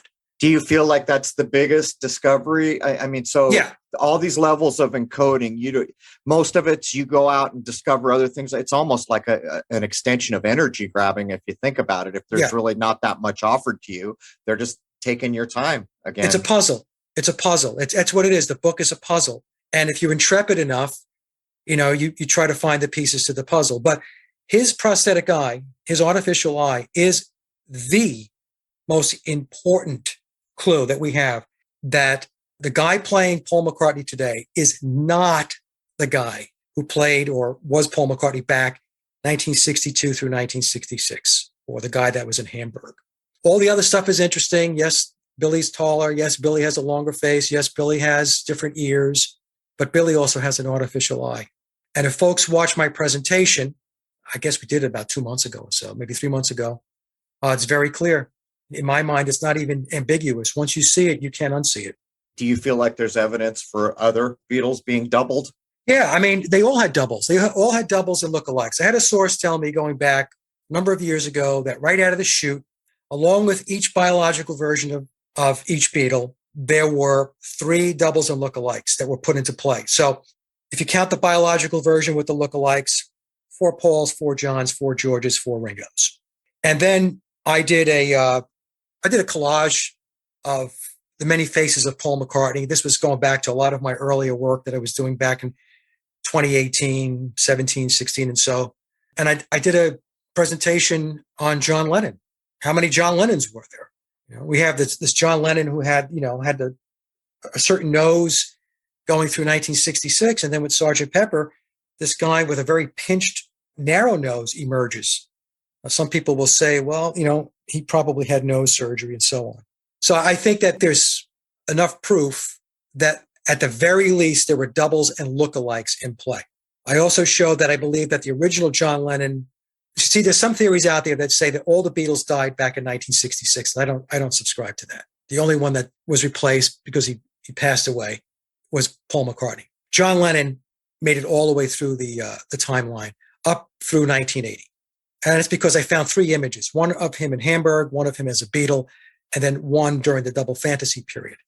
And it's the same person. But the net of it is lookalikes and doubles, along with image doctoring, folks, is rampant. And this was all done, especially in the case of Paul McCartney, in order to create a composite Paul McCartney, so that over time it just kind of rolls in and becomes psychologically. It's a big blur, right? Well, they put that image in the middle of the album, the past, it's exactly that. Subconsciously, you're all, well, wait a minute, that looks a little bit different, but you've already assimilated. That's just a version of Paul McCartney. On Sgt. Pepper, yeah. So you're looking at it and you're saying, well, oh, boy, he looks a little different. But then you're thinking to yourself, well, who else could it be? It has to be Paul McCartney. But the other thing they did with Sgt. Pepper was they changed the look of all of the band members. And that was done intentionally so that you would just come to the conclusion that, well, they all changed. They grew beards, mustaches, hair's a little longer, psychedelic outfits and all that stuff. It's them. It's interesting, and I know you'll remember this. Back in the day, they were basically telling you this. Remember Mission Impossible? It was always the same thing. A world leader gets swapped out, looks exact, sounds exact. Right. And what they have is agents going in and taking out the real guy and then impersonating him. And they're tipping their hand, aren't they? I mean, look at Saddam. Saddam had to, who hasn't? So, yeah, it's... Well, people, you know what it is, Crow? People are just... They're just not there. Yeah. I'm going to be polite about this. They're just not there. And they're still consuming the pop culture. They don't have the intrepidness to think too deep. How many people even realize that in Bewitched, Darren was switched out? Right. Dick Sargent. What was it? Dick York? Yeah. Yeah. 2 dicks. Yeah. I guess, there are people who noticed, but did anybody lose any sleep over it? No. They just kept rolling along. One of the biggest feathers in the cap of Tavistock had to be that they gave to themselves was after they swapped out one of the most famous identifiable entertainers in all the world, Paul McCartney, and swapped him out and really nobody noticed. A big light bulb had to go off. They had to think, wow, this is good. I suspect it go. I saw, of all places, on TCM, it got to the point where I just couldn't watch modern entertainment. It's too violent, too program ridden. Not that the older stuff is free of it, but it's less harsh, less violent. They did this, I think it was MGM, if I remember correctly, in the 30s, and they were doing this backstage thing. And I always remembered, how good the makeup was in Wizard of Oz? All the way through the 80s, most of the makeup jobs don't even approach the makeup job that was done on The Wizard of Oz, right? Right. So then they were backstage and they're showing, oh, we have latex masks of everyone who's ever worked for us. And they're showing all these Mission Impossible style. And I'm thinking, why do they have that? And then I began to realize this is in the 30s. And then I began to realize not only have they had this for a long time, not only are they employing actors and doubles and all these things, they actually in the 80s downplayed what was possible for special effects. But they're, like I said, go look at Wizard of Oz. The makeup is really good. And you're thinking, oh, that was all the way back in 39. But I think this has been a known quantity since, well, clearly before even Mission Impossible. What's that? That's the 60s, isn't it? Right. Yeah. So people just have no comprehension. Like in the example you gave about latex going back to the Wizard of Oz, we're talking 80 years ago or so. It's crazy. And it was, at first, and what was weird is they were showing this massive, not quite cavernous room, but the number of masks was insane. And they made some comment like it's all the major players that have ever been, under contract with us. And that's when I began to realize that like a pope or a king of Spain, or I began to realize this is how they do it. They need a double. They want to swap them out. It's just crazy to think about. Anyhow, yeah. Jason, you want to get in here? So I have wanted to know, has there been any updates or anything figured out about what would have happened to James Paul McCartney, about when it would have happened, whatever it was, and who was Billy? What was he doing before the switchover? Okay, so biological Paul McCartney, according to Memoirs, says that he died at 5 a.m. on September 11th, 1966. And what's interesting is the prevailing conspiracy narrative says it was a car crash, and Memoirs in later editions starts to pull back from that, which is alluding, at least in my mind, to the fact that it was a ritual sacrifice. Did you say September 11th? Yeah, September 11th, 1966. I mean, there it is. I'm sorry. Go ahead. Okay, yeah. So that's what the book tells us. Now, as far as Billy goes, Billy tells us that he was a session musician. And then, he got the nod to replace biological Paul. And this took place after Paul's death on September 11th of 1966. But that story to me is part of the fiction in the book. I believe Billy goes back way before 1966 and his involvement with the Beatles, because during the course of the book, he tells us that when he was with the Diplomats, with Denny Lane, and so on, that he was introduced to Paul McCartney, I think, back in 1962. Also in Memoirs, he alludes to, through Tom, he may have been writing some of the earlier songs. In other words, he was with a band called Billy Pepper and the Pepper Pots, and they did some Beatle covers. But a question that another researcher that I'm networked into, Ofer Zebi, is that the original album of Billy Pepper and the Pepper Pots, there's no date where people can find when it was published, when it was released. So the question becomes, was Billy writing these songs, recording these songs as Billy Pepper and the Pepper Pots, and then they became demos that was sent over to EMI, to George Martin, for the Beatles to learn? Right? That's one scenario. I'm not saying this is what happened, but this is something that's alluded to in the book. Also, going back a couple of years ago, Billy said that as Paul McCartney, he wrote the music to In My Life. Now, In My Life was released before 1966. And then the mainstream media went into damage control, right? So I think two universities said they ran some computer modeling and all this stuff, to basically bamboozle the public and say, nope, he misremembered. That song is a John Lennon song. How do you forget that? And I said, in my presentation back in 2020, I said, there's no way, if you wrote the song In My Life, that you misremembered your part in writing it. It's right. Considered to be one of the greatest rock songs of all time. So what Billy was doing, in my opinion, if you go back to what he said about writing the music to In My Life, and John allegedly wrote the lyrics, well, if that's true, he was playing a part with the band before Paul died. Also in the book, he alludes to being a session player on their tracks. That's what I read into when I was reading the book. It was kind of leaning into that direction, that he was one of the session musicians that George Martin tapped. So do you accept that Billy, replacement Paul, Billy Shears, did write actually write so much of the music that is famous. Do you accept that that's true?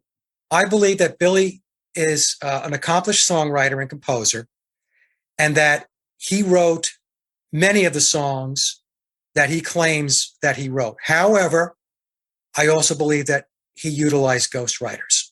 So when we see him out in public all the time, the reason it's not so groundbreaking, great musicianship is because he's fake and he's left-handed. Is that the reason for it? Yeah. So when he plays live, he plays left-handed, and that's not he's naturally right-handed.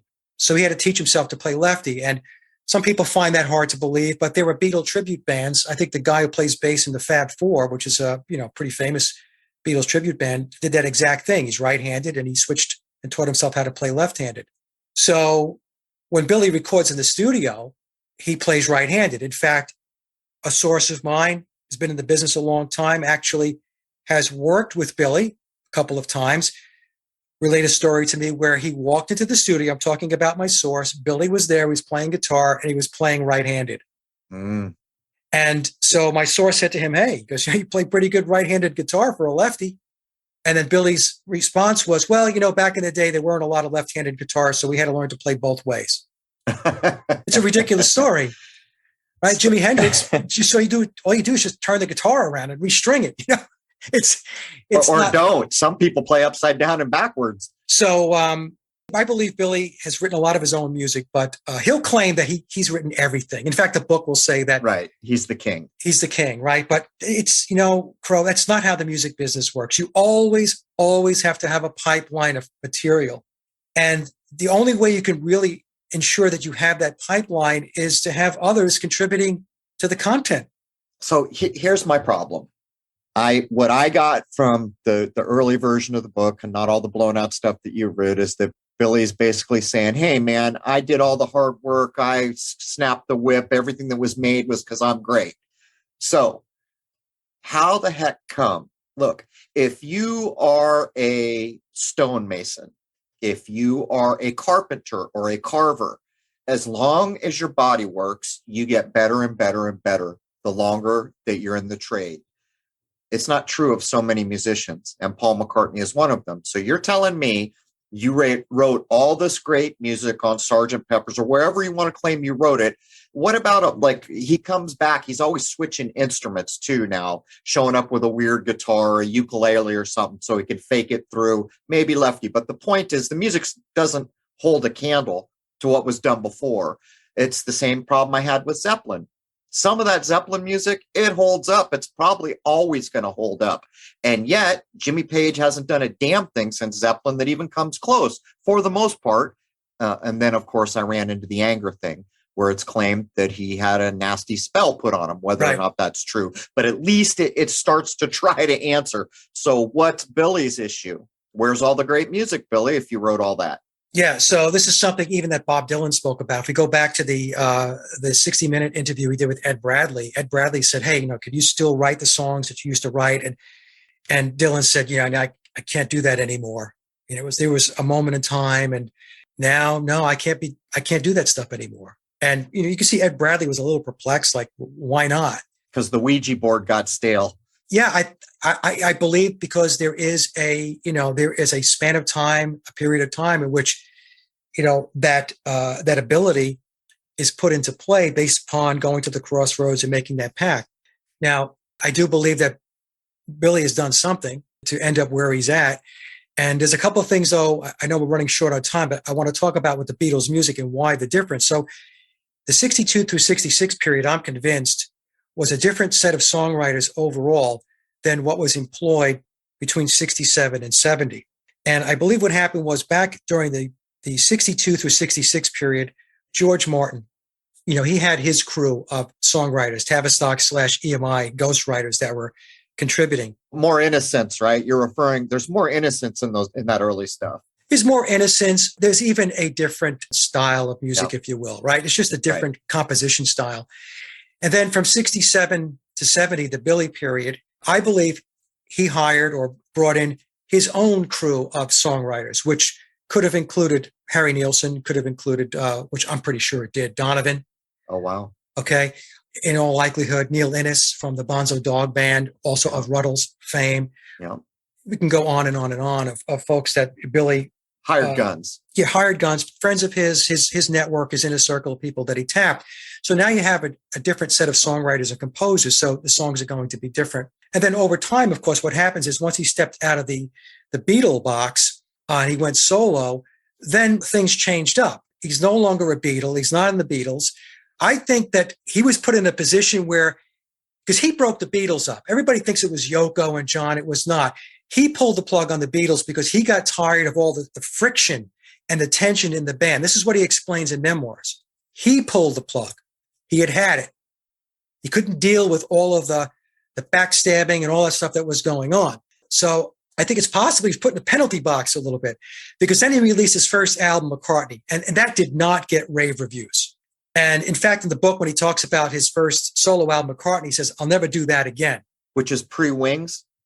Pre-Wings. Okay. Yep, pre-Wings. Okay. And then he had to reestablish himself, and then he got into the Wings thing. He reconnected with Denny Laine. He played with Denny Laine back in the days, the early 60s with the Diplomats. He was the character Phil Ackrell. They all had stage names. Is his name pulled? I mean, is Denny Laine in our ears and in our eyes, if you get the pun? How is that possibly so close? Oh, Denny Laine and Penny Lane? Yeah. I don't know. Billy touches on that a little bit in the book, but doesn't go into any great detail. Penny Lane is an actual place in Liverpool, near Liverpool, and that it was a song that he pulled together to kind of endear himself to the local base, the Liverpudlians and stuff like that, and the locals within the UK. He didn't do a very good job because the picture that he painted in Penny Lane, the actual Penny Lane, was actually a bit, downtrodden, if you will. So there was a big contrast between what he was portraying and singing about in the song and those who actually lived there or near there actually knew the place to be. So, but I don't know of any connection between Penny Lane and Denny Lane.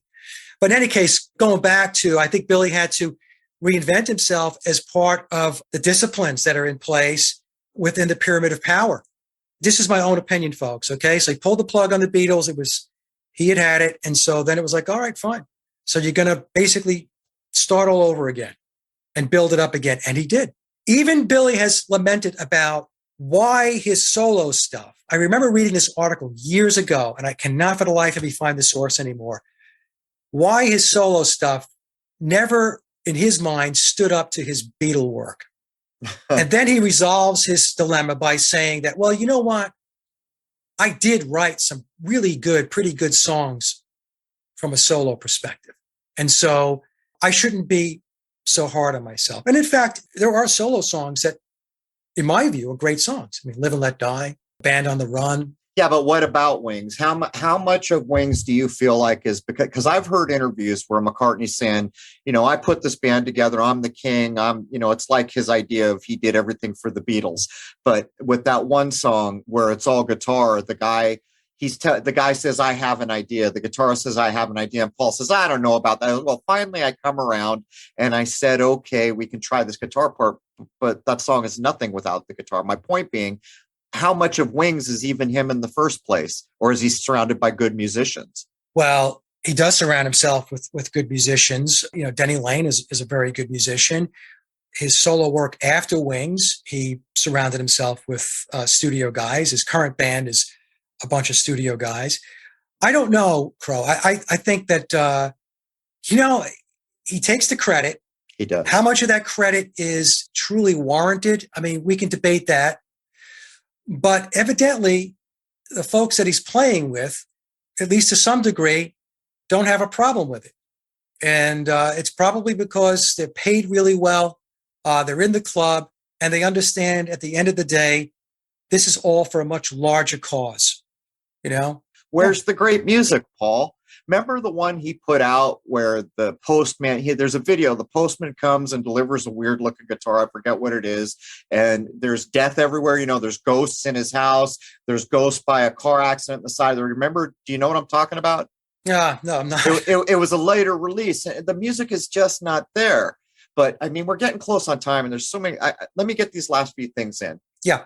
There's claims that Yoko was John's handler. There's Yes. claim that Linda McCartney was Paul's handler. As a matter of fact, here's an odd thing, and I wonder if you remember this. When I was young and Wings had just come out, and by the way, this music is going to dominate the radio airwaves, Wings for periods of time, band on their own. They used to say that there was a joke that used, and I'm not trying to be rude to someone, I'm explaining what the public perception was. There was a joke that said, what do you call a dog with wings? And they would say Linda McCartney. In other words, the perception was not very favorable.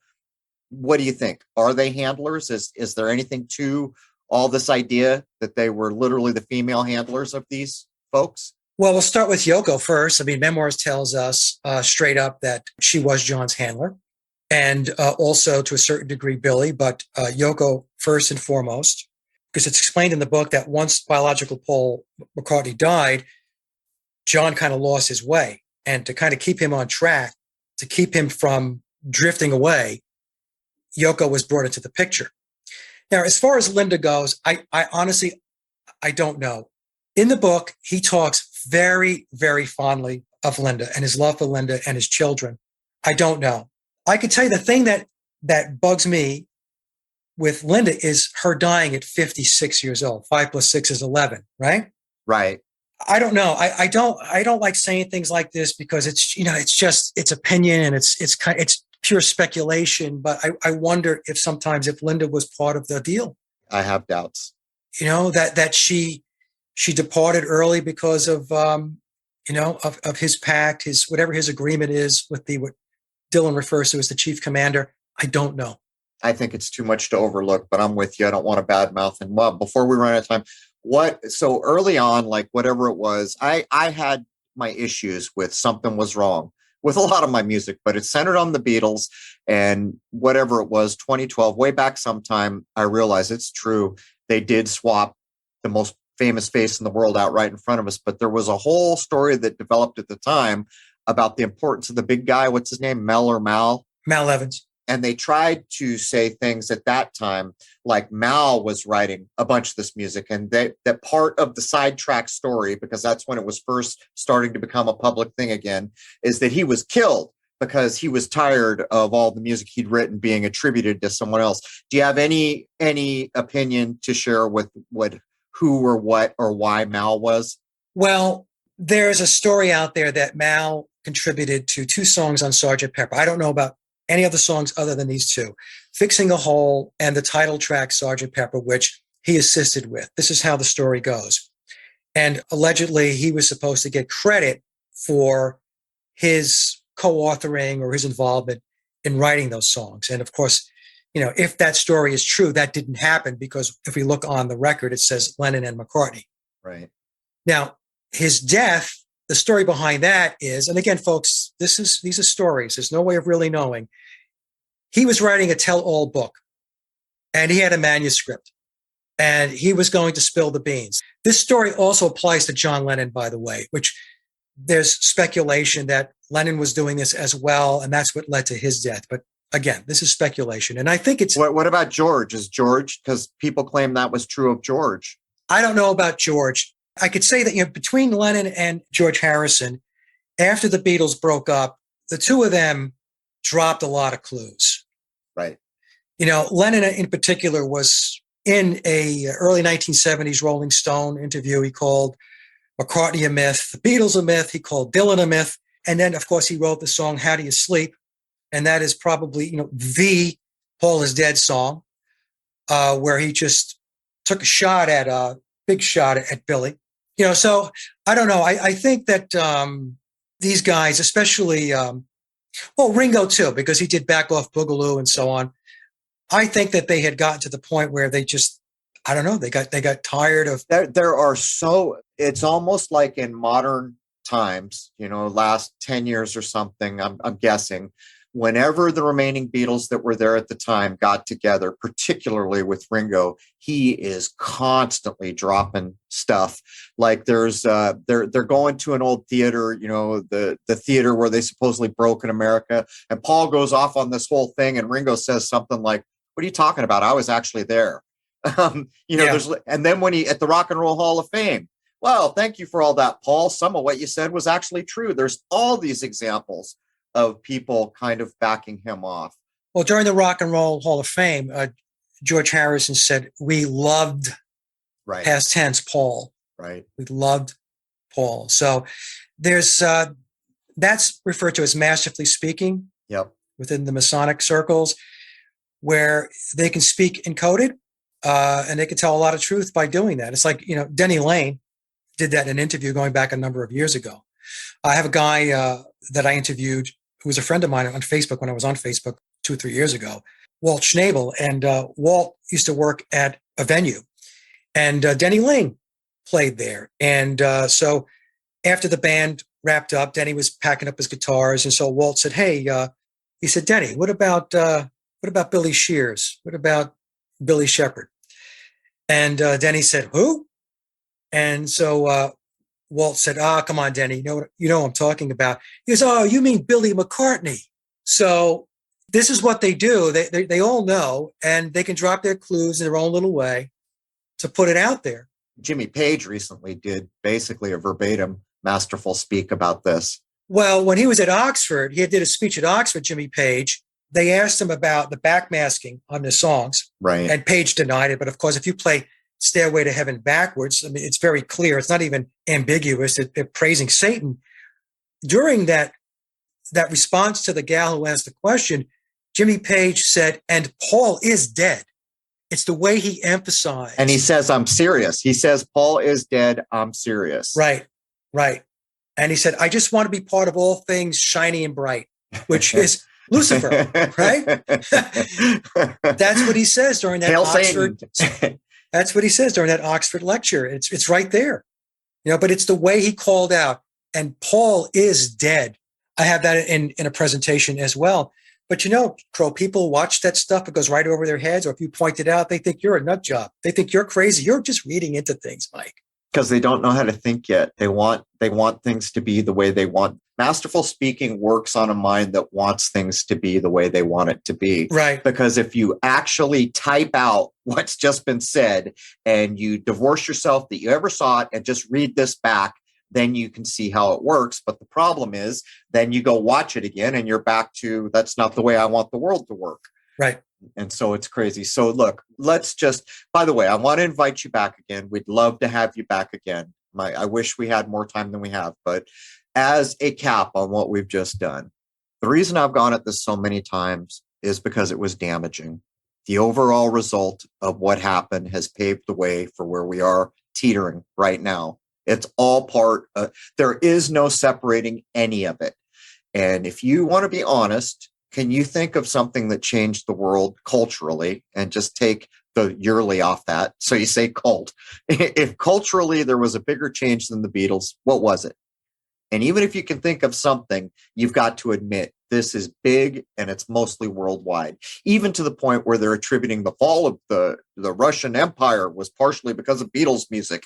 On and on it goes. That's right. Billy said he played in Russia, right? So that was first band in. And by the way, we helped knock communism down. Right. When actually what we're looking at is a version of communism coming on now. It's openly stated. But my point is, this was damaging and we paid. There's two kinds of programming that went on. And in an episode we're about to do, that's going to be about Moon Manson and Woodstock, to show how a programming timeline is put together over time. There's the programming you pay for, which is what we've been talking about. I love the Beatles. I paid to go see their concert. I paid for their T-shirts, their merch, their albums. And then there's the programming you don't pay for. That's the evening news. That's other things that, and by the way, the ones you don't pay for tend to hit like a bomb and change things much more rapidly, where the things you do pay for have a huge effect over time. What would you say? Do you agree with me that this was all a psychological operation and it succeeded more than can be dreamed for? Absolutely. Absolutely. What was it that we lost? What we lost was we lost being grounded, having that foundation of traditional values. Now, when you talk about traditional values today, Crow, a lot of people just shrug it off. Oh, that's just so old-fashioned. It is now. There's no lie in that statement, but they have no idea what they're talking about or what's been lost. But what people have to understand is that the dismantling of the natural order has landed you where we are today. So what I do is I tell folks, let's use 1960 as a stake in the ground. And let's fast forward to 2022, 60 years. Those of us who have been around long enough will easily acknowledge that the level of transformation and change has been unbelievable and not for the better. It's just, It's overwhelming. it's overwhelming. It really is. And, you know, the uphill battle that you have, I have, Jason has, all of us have, that are trying to get the word out, trying to get the truth out, trying to explain what is going on here. It's a monumental task. It's huge. And the Beatles played a gigantic part in it. And that's, folks, that's very, very hard for me to say because I grew up with them. Soundtrack of your life, right? I mean, we're talking about the soundtrack of our lives here. Yep. The Beatles are the biggest sacred cow, I would say. Oh, let me tell you something. I'll vouch for that because if you can only imagine the amount of hate that comes my way whenever I talk about this. So when you guys post this and, and stuff like that, put your seatbelts on because there are going to be a lot of people that are just going to be going out of their minds. Well, this isn't the first time we've whipped out the sniper, but the truth of it is, and there were points, years ago when I thought, well, I'm really starting to take control of my own life. I'll be immune to this programming. No, you're not. No, I'm not. No, I never will be unless I get so much more spiritually advanced than I view myself as now. Yep. Penny Lane is still in my ears and in my eyes, and it always will be. I can't unknow that. I can't undo. It is what it is. But to recognize what's actually been done, and what's even sadder is, when I got to James Shelby Downard and others, there's a good possibility that what we've managed to do here is revelation of method. Yeah, and it's not just the Beatles, Crow. So, I mean, Right. We have so many genres of music, and each genre is targeted to a specific generation, a specific part of the population. And all of these genres of music are all interconnected, folks. That's why we're about to do Moon Manson Woodstock. We're talking about a murderer that changed culture in ways that you can't even fathom if you weren't alive back then. In one of the hottest summers that you can remember, almost like the weather was tied to it. We're talking about NASA. They do stuff with space, right? That's not connected. And then we're talking about Woodstock on the other side of it. It's all the same thread. And as a matter of fact, there is no separating any of the ideas that we're about to cover that I just laid down that doesn't stretch back to everything we've talked to today. There is all a programming thread that makes up what we call culture, which we might as well just quit calling culture. We just call it a cult. Call it what it is. It's manufactured. True culture is the elders of a society handing down things that are important, right? That need to be known by the next generation. And that includes what they've learned in their lifetime and what they were handed from their parents. That is not what we've had in my lifetime. There is no culture. What I recognize as culture in the world that I grew up in, where I live, is I like some movies and I watch some TV. And by the way, I love music. That's what culture has been in my lifetime, mostly. But with that, Jason, I bogarted. You knew what was going to happen. Is there anything you want to get in before we wrap up here with Mike? Yeah, I've got two last points for everyone to think about. There's a short clip you can find easily on YouTube where Graham Nash says something to the effect of, "There are people who think that Paul McCartney was in Wings." Right. The other one is, how good of a piano player was James Paul McCartney? Because, man, there's some pretty good piano playing later on, isn't there? That's right. Well, George Martin played virtually all of the piano and keyboard work before 1967. Then after that, Billy did the piano work. I wonder if Billy has a coat of arms. He must, right? He does, but the problem is we don't know his true last name. The book says Shepherd. Some people think it's Campbell. That's why I use Shears, because that's the name he gives us on Sgt. Pepper. Let me introduce to you Billy Shears, right? So I just stick with Shears, and I don't get into the surname debate because it's just running around in circles. Mike, thanks so much for coming by. I know Rose is going to ask you to come back on again. We can catch up. Maybe we can skew the conversation so that it's not completely centered on what we just did. Jason and I were talking the other night, and I had to say it because what always happens, what's going to happen when this goes live, is someone's going to say, "How dare you Or more likely, they'll say, well, maybe that was the Beatles, but this other band that I love, they were completely innocent in all this. And what I said to Jason was the other night, I said, do you even dare to take a look at Dark Side of the Moon? You know, I said, because I tell you exactly what you're going to find. And I even said to Jason, even though there's actual footage of them working on the music, I can already see the fingerprints of what we are going to find. And part of me knows that for an album to be on top for that long, it has to have the nod. This is what I recommend to everybody. Okay. So if you think that I'm nuts, Crrow's nuts, Jason's nuts, about how the music industry really works, there's 3 documentaries I highly recommend. The Wrecking Crew. That's how the music industry worked in the 1960s and 70s. Watch Muscle Shoals, released in 2013. Muscle Shoals was doing in Alabama what the Wrecking Crew was doing on the West Coast and in some cases on the East Coast. The third documentary to watch is Hired Gun. And that takes you from 1980 going forward.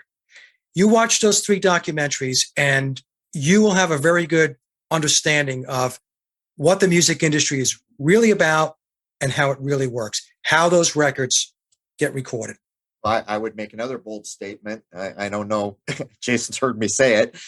Here's another construct band constructed from the ground up called Lynyrd Skynyrd, who invented basically or is credited with the Southern genre. But I will quote one of their most famous songs. Muscle Shoals has the Swampers, and they've been known to do a song or two. That's right.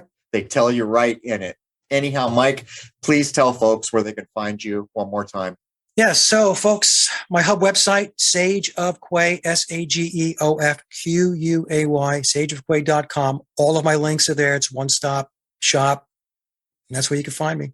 All right, perfect. Well, let's throw a couple emails before us old guys are gone and there's no one around to remember, way back then. If we have you on again, we should round it up and think of an interesting thing that we can deliver partially by dint of age and partially, research and other things. But Jason, anything else you want to add in? Mike, thanks for the time, by the way. I've wanted to talk to you about this subject matter for ages, so looking forward to part 2. You're very welcome, guys. Anytime. All right, perfect. Everybody listening, that is the end of hour 2 of episode 481. This has been Jason Lindgren and Mike Williams, also known online as the Sage of Quay. With that, I will bid you all adieu, and I would like to wish each and every one of you in the entirety of this world a happy, healthy, and higher-minded new era. Cheers.